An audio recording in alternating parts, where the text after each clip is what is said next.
팔겠다고 광고를 하고 백화점의 문을 열게 되었습니다. 전국 각지에서 처녀들이 모여들어서 마음에 드는 남편감을 살려고 이제 기다리고 있었습니다. 그래서 입구에 이런 팻말이 붙어 있습니다. 이 백화점은 위층으로만 올라갈 수가 있습니다. 내려오지는 못한다는 말입니다. 그래서 문이 열리자 처녀들이 우르르 몰려서 1층에 가서 신랑감들을 고르기를 시작을 했습니다. 1층에 가보니까 직업이 좋은 남편감들이 진열되어 있는 거예요. 그런데 뭔가 모자란 것 같은 느낌을 가져서 2층으로 올라가 보았습니다. 2층으로 올라가 보니까 직업도 좋고 아이들하고 잘 놀아주는 그런 신랑감들이 준비되어 있는 거예요. 그럼에도 3층에 올라가고 싶었습니다. 호기심이지요. 3층에 올라가면 어쩐지 더 좋은 신랑감이 있을 것 같아서 3층으로 우르르 몰려 올라가게 되었습니다. 3층으로 올라갔더니 직업도 좋고 아이들과 잘 놀아주기도 하고 집안일도 잘하는 신랑감들이 진열되어 있는 거예요. 야, 3층이 이렇게 좋으니 4층에 가면은 얼마나 좋은 신랑감들이 있을까 해서 모두가 4층으로 우르르 몰려 올라가게 되었습니다.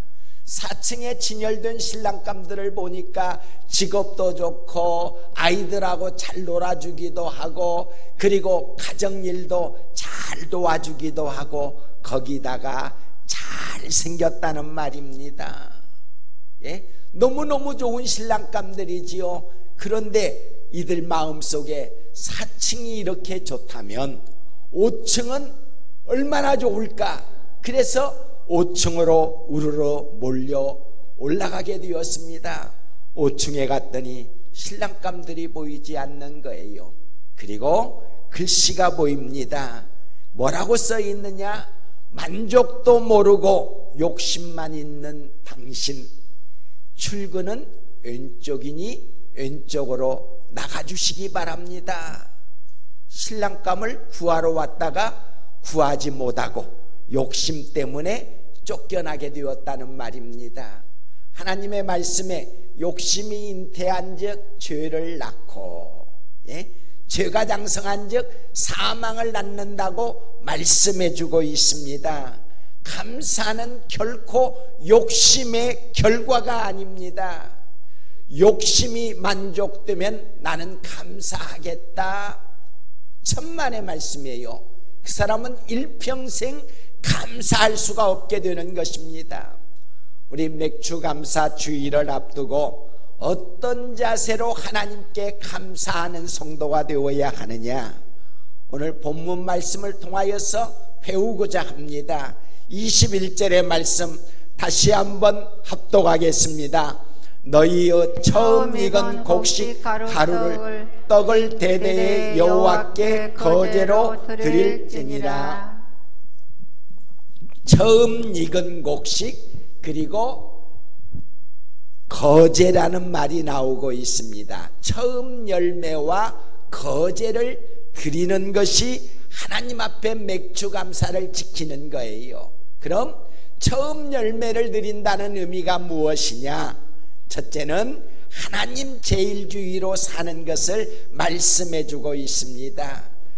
첫 열매를 하나님께 드린다고 하는 것은 무엇보다도 하나님 제일주의로 사는 거예요. 눈 떠도 하나님, 눈 감아도 하나님, 하나님 우선주의로 사는 것을 의미하는 것입니다.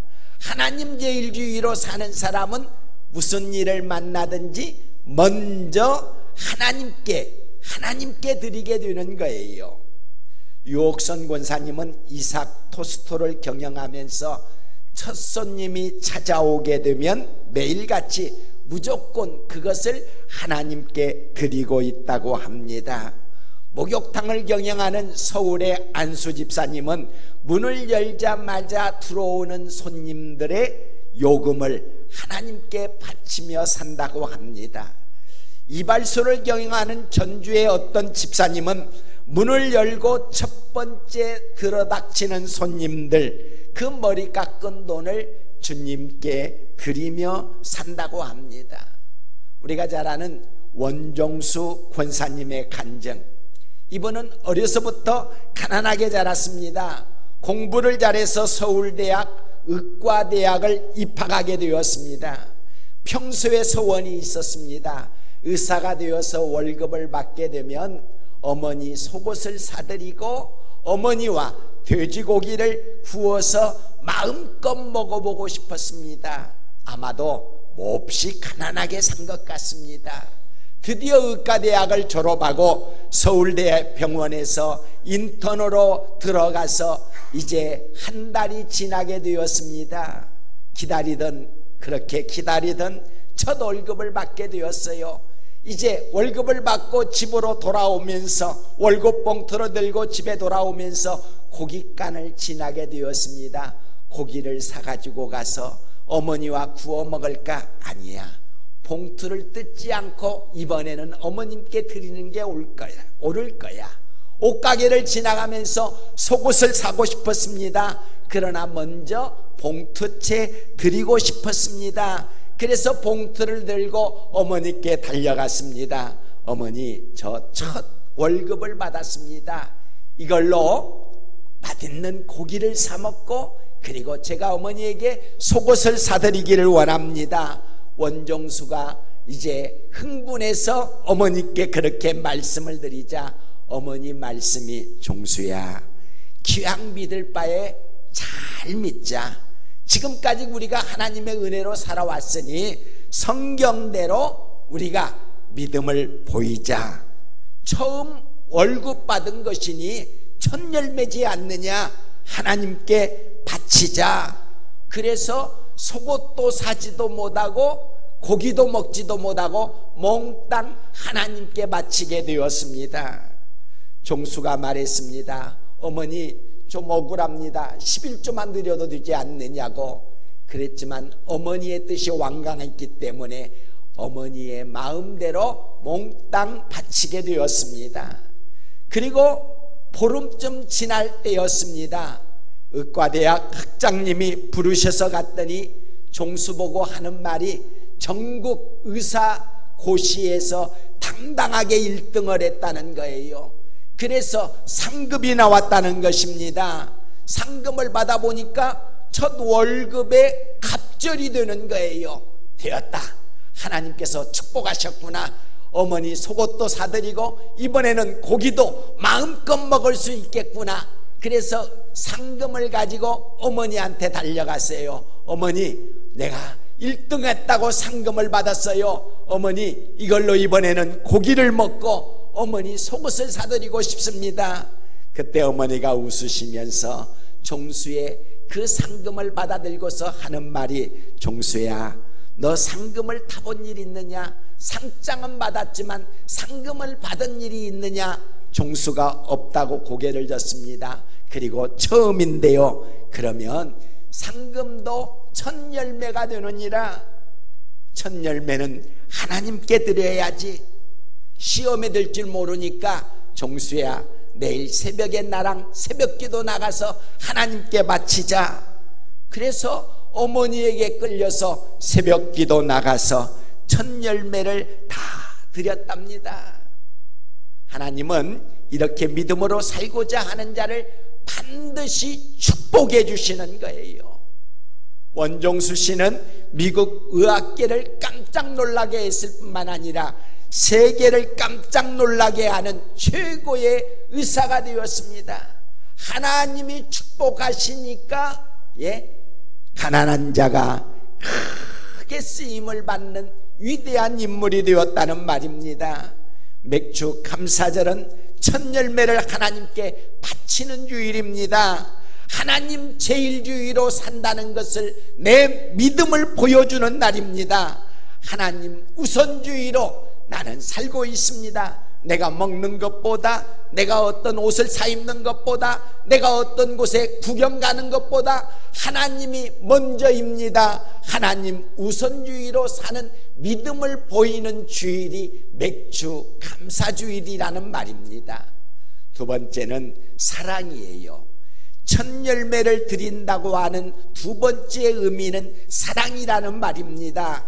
맛있는 것 먹을 때 사랑하는 사람이 있다면 생각이 나게 되어 있어요. 같이 먹으면 좋을 텐데. 좋은 곳에 구경 갔을 때 사랑하는 사람이 있다면 같이 왔으면 좋을 텐데. 사랑하는 사람은 생각나게 되어 있다는 말입니다. 첫 열매를 거두게 되었기 때문에 누구를 생각하느냐? 사랑하는 사람을 생각하는 거예요. 그런데 성도는 하나님 아버지를 먼저 생각해야 한다는 말입니다. 하나님 제일주의로 살고 있고 하나님 우선주의로 살고 있기 때문에 첫 열매를 거두고 하나님, 내가 이렇게 하나님을 사랑합니다. 하나님을 사랑한다는 표현을 드리는 그것이 바로 맥주감사절이라는 말입니다. 일본의 유명한 신학자 우찌무라 간조는 이런 글을 남겼습니다. 만일 하나님이 인간을 저주하신다면 그것은 질병이나 실패나 배신이나 죽음으로 저주하는 것이 아니다. 하나님이 믿어지지 않는 사람들에게는, 그리고 하나님의 사랑을 받아들이지 아니하는 사람들에게는 감사함을 잃어버리게 만든다. 감사함을 잃어버린다고 하는 것은 무엇입니까? 메마른 삶을 산다는 거예요. 풍족함이 없는 삶을 사는 거예요. 그냥 답답하게 살아가는 그런 삶을 의미하는 것입니다. 사랑이 없으니 어찌 감사할 수 있겠어요? 가족끼리 사랑하지 못하면 어찌 가족을 감사할 수 있겠어요? 성도와 성도가 사랑하지 못하면 어찌 감사할 수 있겠습니까? 하나님께 예배드리면서 사랑하지 못하면 어찌 하나님께 진정으로 감사를 드릴 수 있겠어요? 하나님, 내가 이렇게 하나님을 사랑합니다. 여러분들이 예물을 드리면서 감사를 표현하는 주일이 맥주감사주일이라는 말입니다. 정상에서 만납시다.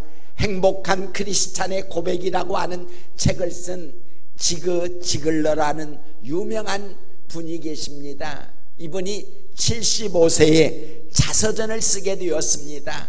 그 자서전의 마지막 결론이 이렇습니다. 모든 것은 감사뿐이었습니다. 감사 외에는 다른 할 말이 없습니다. 하나님께 먼저 감사합니다.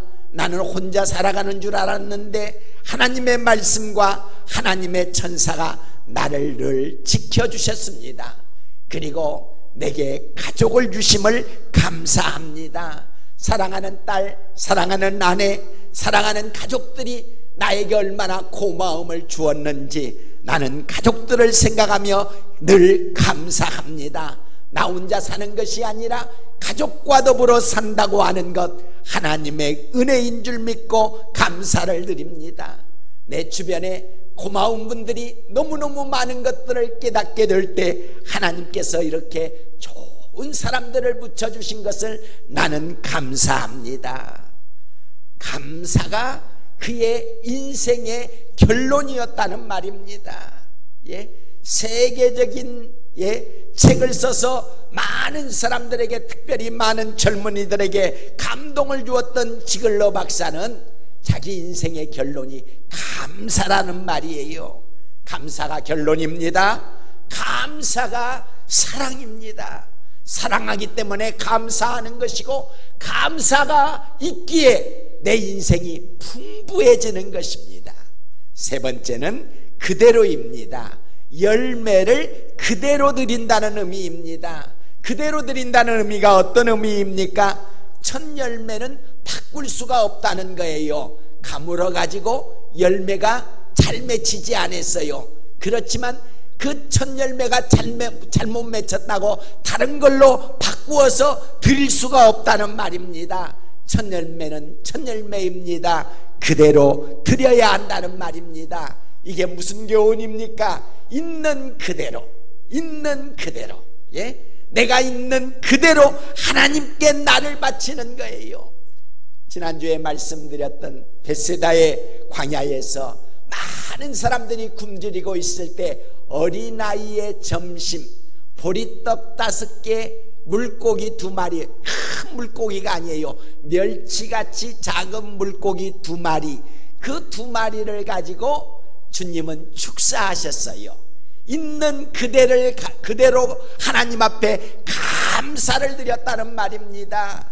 그랬더니 5,000명, 2만 명이 먹고도 남는 기적의 역사가 일어난 것입니다.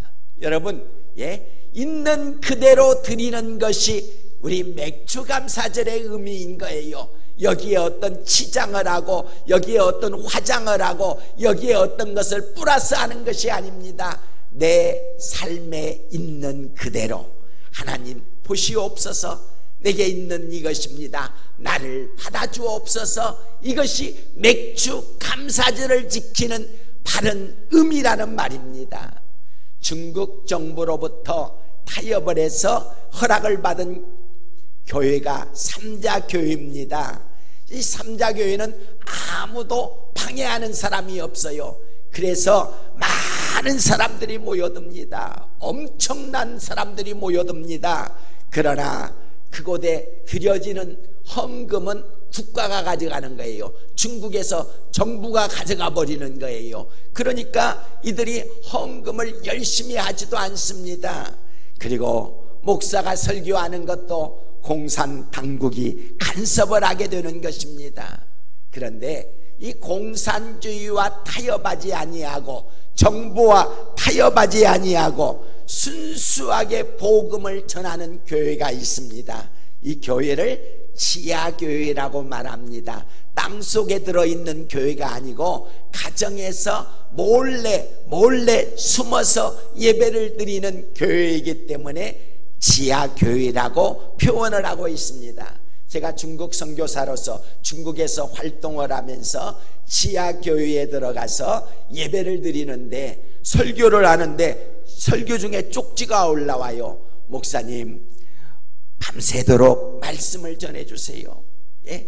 쉽게 끝나지 말고 우리는 빨리 끝나야겠다, 12시에 끝나야겠다 시계를 보는데, 이 사람들은 밤새도록 끝나지 말고 말씀을 증거해 둘라는 거예요. 그뿐만 아닙니다. 통성 기도를 시작하면 사회자가 끝나라고 할 때까지 계속해서 쉬지 아니하고 와글와글 지붕이 들썩거릴 정도로 기도를 하는 거예요. 밤새워 기도하는 때도 있습니다. 제가 삼자교회 말고 가정교회에서, 이 지하교회에서 예배를 드리면서 성령이 임재하심을 여러 번 체험했어요. 성령의 놀라운 역사가 병자들을 고쳐주시고 사람들의 얼굴에 기쁨을 주시고 모두가 즐거워 어찌할 바를 모르는 그런 역사들을 체험하게 되었다는 말입니다. 삼자교회는 공안들이 불시에 덮칩니다. 만약에 외국인이 설교하다 붙잡히면 감옥 갈 수밖에 없는 거예요. 그러니까 밖에다가 공안을 파수꾼을 세워두는 거예요. 그래서 공안이 오면은 연락을 해서 도망가게 만드는 거예요. 설교하다가도 도망을 가야 하는 것입니다. 삼자교회는 그런 게 없어요. 그러나 살아 움직이는 교회가 아닙니다. 가정교회는, 지하교회는 정말 눈물이 있고 감격이 있고 성령의 임재가 있는 그런 교회라는 말입니다. 지하교회의 지도자 가운데 공셀리앙이라고 하는 목사님이 계십니다. 여러분들도 매스컴을 통하여서 들었으리라고 생각을 합니다. 이분은 젊은 나이에도 불구하고 하나님께서 그를 붙잡고 중국 땅에서 엄청나게 사용을 하시는 거예요. 2만 명, 3만 명 그분이 집회하는데 사람들이 그렇게 몰려든다는 말입니다. 삼자교회가 아니에요. 지하교회인데 2만 명, 3만 명 숨어서 예배드릴 수가 없잖아요. 그러니까 이게 공개적으로 알려지는 거예요. 어디를 가든지 사람들이 그렇게 모여들게 되고 거기에는 신유의 기적이 나타나는 거예요. 성령의 불이 떨어지는 놀라운 역사가 일어나는 거예요. 그래서 중국 공산당들이 이 공셀리앙 목사님을 그대로 두면 안 되겠다, 중국 전체가 변절될 수도 있다, 이런 생각을 가지고 탄압을 하기 위하여서 뒷조사를 시켰습니다. 아무리 조사를 하고 조사를 해도 셀리앙 목사님이 걸릴 게 없는 거예요. 깨끗하게 사시는 거예요. 그래서 생각도 못해서 교인 중에 예쁜 여자 집사님들 몇 분을 이 공산당들이 데려다가 이제 고문을 하는 거예요. 그래갖고 억지로 자백서를 쓰게 만드는 것입니다. 성폭행을 당했다고, 셀리앙 목사님에게 성폭행을 당했다고 자백서를 써가지고 셀리앙 목사님을 재판하기를 시작을 했습니다. 그리고 사형 선고를 내리게 되었습니다. 세계인권위원회가 들고 일어났어요. 중국 공산당 그 정부에다가 정식으로 항의를 했습니다. 그래서 사형수가 무기시로 감형이 되었습니다. 세계 모든 교회들이 이 셀리앙 목사님의 석방을 위하여서 기도하고 있습니다. 그런데요, 정작 이 셀리앙 목사님은 감옥 속에서 기도하고 찬송하고 성경 읽고 너무나 행복한 거예요. 그래서 하나님 감사합니다. 종에게 쉴 수 있도록, 종에게 재충전할 수 있도록 이 감옥을 허락하여 주시니 너무너무 감사합니다. 하나님 은혜에 감사합니다. 날마다 눈물을 흘리면서 기뻐하고 감사를 드린다고 합니다. 사랑하는 성도 여러분, 환경이 나쁩니까? 몸이 아픕니까? 돈이 없습니까? 여러 가지의 문제들이 여러분들의 머리를 산란하게 만들고 있습니까? 있는 그대로, 있는 그대로, 현재 있는 그대로 하나님께 감사해 보시기 바랍니다. 있는 그대로 감사하게 될 때 하나님은 그것을 오병이어처럼 받으신다는 말입니다. 기적의 하나님께서 받으시고 축복 내려주시는 거예요. 하나님이 있는 그대로를 받아서 있는 그대로가 아닙니다. 기적을 만들어 가시는 하나님이에요. 보리떡 5개 물고기 2마리가 어린아이 점심이지만 5,000명 2만 명이 먹고도 남는 기적의 역사를 만들어 갔다는 말입니다. 오늘 우리 문혜선 집사님이 참석을 못했는데 아마 제주도에 가신 것 같습니다. 딸 김미경 양이 금년에 대학을 졸업을 했어요. 그리고 요새 취직이 어렵지 않아요. 서울로 취직이 되어서 갔는데 첫 월급을 받았다고 첫 열매를 하나님께 바쳤습니다. 우리 동성교회에 바쳤다는 말이지요. 그리고 매달 11조를 바칩니다.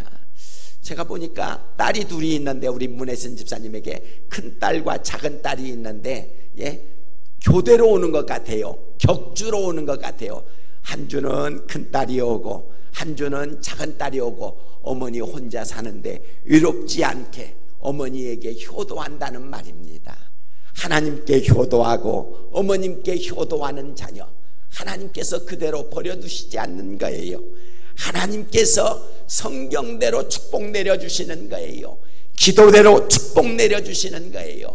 축복한 대로 이루어지도록 축복 내려주시는 거예요. 하나님께서는 반드시 축복해 주시고 축복해 주시는, 번성케 하시고 번성케 하시는 하나님이시라는 말입니다. 어느 윤리학 교수가 아주 어려운 한 가정에 대하여서 이야기를 시작을 하였습니다. 그리고 학생들에게 물었어요. 남편은 성병 매독에 걸려 있고 아내는 폐결핵에 걸려 있는데 이 가정에 4명의 자녀가 이미 있는데 한 아이가 병으로 죽게 되었다는 말입니다. 다른 3명도 건강하지 못해서 여러 가지 질병으로 고통을 당하고 있다는 말이에요. 그런데 5번째 아이를 임신하게 되었다는 말입니다. 교수님이 여기까지 말씀을 한 다음에 여러분, 이 어머니가 아이를 낳아야 옳습니까? 유산을 해야 옳습니까? 예? 물었어요. 그러자 한 학생이 손을 벌떡 들더니 대답을 하는 거예요. 교수님, 그런 가정이라면 이미 내 아들 4명의 자녀를 낳았고 그 중에 1명이 죽었고 3명이 병들어 있다면 더 낳으면 안 되지요. 그만 낳아야죠. 그 강의를 듣던 모든 학생들이 거기에 동조하는 듯 했습니다. 이때 교수님이 빙그레 웃으면서 이렇게 말씀하는 거예요. 제군들, 자네들은 지금 베토벤이라고 하는 유명한 음악가를 죽였네. 여러분, 베토벤이 태어날 때 환경이 좋은 것이 아니었다는 말입니다. 아버지는 매독에 걸려있고 어머니는 폐결핵에 걸려있고 이미 먼저 나온 형과 누나는 질병으로 죽거나 고통 중에 있었다는 말입니다. 그럼에도 불구하고 있는 그대로 예, 하나님께서 그를 받으시고 사용하시니 세계적인 베토벤이라고 하는 음악가가 탄생하게 된 거예요. 만일 하나님을 믿지 못하고 낙태해버렸더라면 베토벤이라고 하는 사람은 이 땅에 태어나지 못했을 것이고 그 유명한 베토벤의 음악들은 우리가 들을 수 없을 것입니다. 다음 주는 맥주감사절입니다. 사랑하는 성도 여러분, 하나님 제일주의로 사시는 성도들이 되시기를 바랍니다. 그리고 하나님을 진정으로 사랑하시는, 거짓 취급하지 마시고 하나님을 정말 가장 높게 사랑하시는 사랑의 성도들이 되시기를 바랍니다. 세 번째는 있는 그대로, 어떤 형편이든지 있는 그대로 하나님께 감사하시는 성도들이 되시기를 축복합니다. 거룩하신 아버지 하나님, 맥주감사절을 앞두고 맥주감사절을 어떻게 지켜야 할까 말씀을 들었습니다. 저희들이 하나님 제일주의로 사는 자가 되게 하시고 무엇보다도 하나님을 제일 많이 사랑하는 저희들 되게 하여 주시고 현재 있는 그대로 현재의 위치에서 지극정성을 다하여 감사하는 믿음의 성도가 되어서 이번 맥주감사절을 통하여 하나님의 한없는 축복과 기적의 역사가 일어나는 우리 복받은 성도들이 되게 하여 주시옵소서. 예수 그리스도의 이름으로 기도 올리옵나이다. 아멘.